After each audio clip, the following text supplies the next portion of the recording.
الحمد للہ رب العالمین، الصلاۃ والسلام علی سید المرسلین وعلی آلہ و اصحابہ اجمعین الی یوم الدین، اما بعد، فاعوذ باللہ من الشیطان الرجیم، بسم اللہ الرحمن الرحیم۔ سبحانک لا علم لنا الا ما علمتنا انک انت العلیم الحکیم۔ عزیز بزرگوں اور عزیز ساتھیوں، آپ کے سامنے ہم بیان کر رہے تھے کہ غیب کا علم اللہ کے پاس ہے، غیب کا علم ایک اللہ کے پاس ہے، اور اس کے علاوہ کسی کے پاس بھی غیب کا علم نہیں ہے۔ لیکن یہاں ایک دو باتیں یاد رکھنا چاہیے۔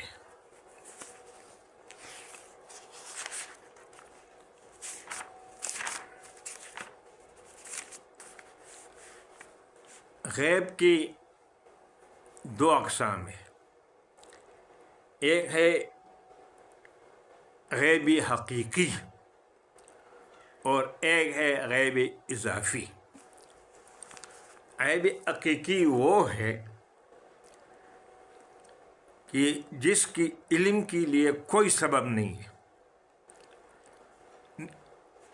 کوئی سبب نہیں ہے، نہ وحی کے ذریعے، نہ خواص کے ذریعے، اور نہ عقل اور تجربات کے ذریعے۔ اس کو کہتے ہیں علم غیب حقیقی، جو وحی بھی نہ ہو،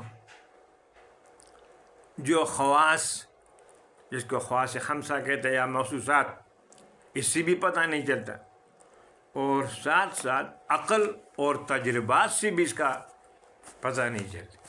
اس کو کہتے ہیں علم غیب حقیقی، اور یہ اللہ تعالیٰ کا صفت خاصہ ہے، اور اللہ کے علاوہ ملائک ہو، جن ہو، انبیاء ہو، رسول ہو، بزرگ ہستیاں ہو، کسی کے پاس غیب کا علم نہیں ہے، جس کو علم غیب حقیقی کہا جاتا ہے۔ دوسرا ہے علم غیب اضافی۔ یہ وہ علم ہے جو انبیاء علیہ السلام کو اللہ تعالیٰ نے وحی کے ذریعے اطلاع دی تھی، اور جیسے قرآن میں اللہ تعالیٰ نے مختلف انبیاء اور اس کی قوم کا ذکر فرمایا ہے۔ موسیٰ علیہ السلام، نوح علیہ السلام، اور کی دعوت کا ذکر ہے، مختلف مضامین ہے قرآن میں۔ تو اس کو یہ ہے وحی کے ذریعے معلوم ہوا ہے، قرآن نے وحی کی اور ہمیں معلوم ہوا ہے، تو اس کو کہتے ہیں علم غیب اضافی، یا عقل یا واسطوں کے ذریعے معلوم ہو جائے، یا تجربات سے، تو اس کو کہتے ہیں علم غیب اضافی۔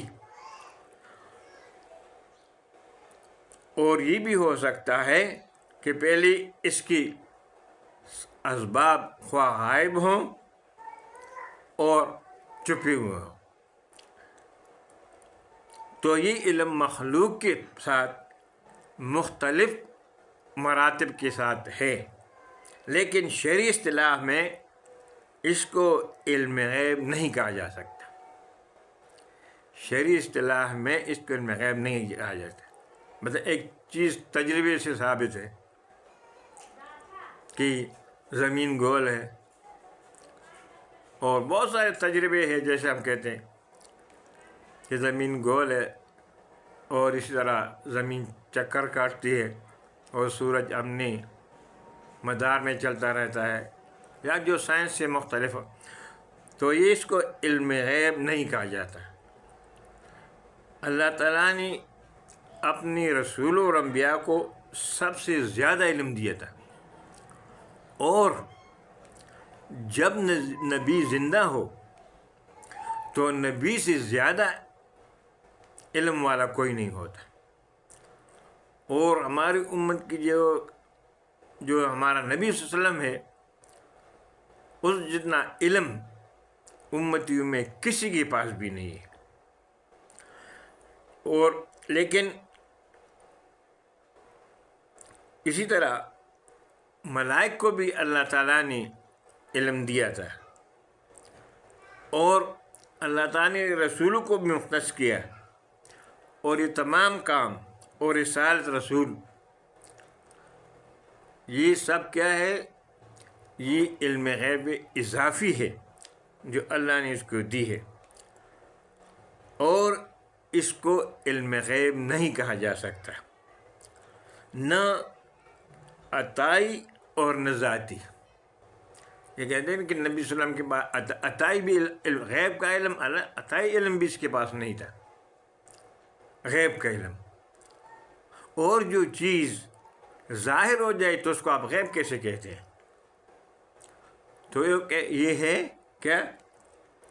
اس کی پہچان ہے کہ یہ نہ کانا ما یکون میں آتا ہے، اور نہ ذاتی اور نہ عطائی۔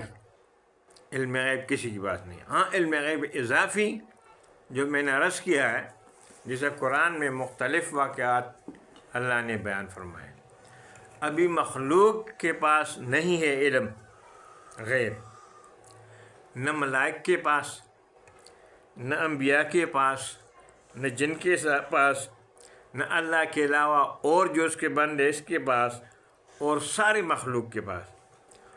اس میں ایک ہے ملائکہ سے نفی۔ ملائک فرماتے ہیں سبحانکا، جب اللہ تعالیٰ نے سوال کیا، اے اللہ تو پاک ہے ہر قسم شرک ہے، لا علم لنا، ہمارے پاس کوئی علم نہیں ہے۔ لا اور علم، لا یہاں پر کیا ہے؟ نفی حقیقی اور نفی جنسی ہے، کیونکہ آگے جو علم مبتدا اس پر زبر کرتا ہے۔ لا علم لنا، ہمارے پاس کسی قسم کا بھی غیب کا علم نہیں ہے، الا ما علمتنا، مگر وہ جو آپ نے ہمیں دیا ہے علم، انک انت العلیم الحکیم، بے شک تو عالم ہے ہر چیز پر، ہر چیز پر آپ عالم ہے اور حکمت والا ہے۔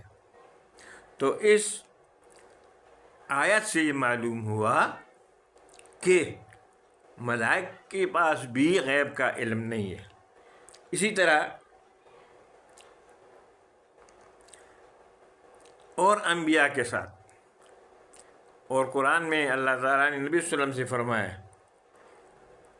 قل، اے نبی صلی اللہ علیہ وسلم آپ کہہ دیجئے، لا قول لکم، میں آپ کو یہ نہیں کہتا، عندی خزائن اللہ، کہ میرے پاس اللہ کے خزانوں ہے، کہ میرے پاس اللہ کے خزانے، ولا عالم الغیب، اور میں غیب بھی نہیں جانتا۔ تو نبی صلی اللہ علیہ وسلم بھی غیب کو نہیں جانتے تھے، اور نہ اس کے پاس غیب کے خزانے تھے۔ تو اس سے معلوم ہو گیا کہ علم غیب حقیقی وہ اللہ کی صفت ہے، اور اس سے علاوہ جیسے کہ ملائک کے پاس بھی نہیں ہے، نبی اسلام کے پاس بھی نہیں ہے، کسی کے پاس بھی نہیں ہے۔ تو اس پر باقی تفسیر کل بیان ہوگا انشاءاللہ تعالی۔ السلام علیکم ورحمۃ اللہ۔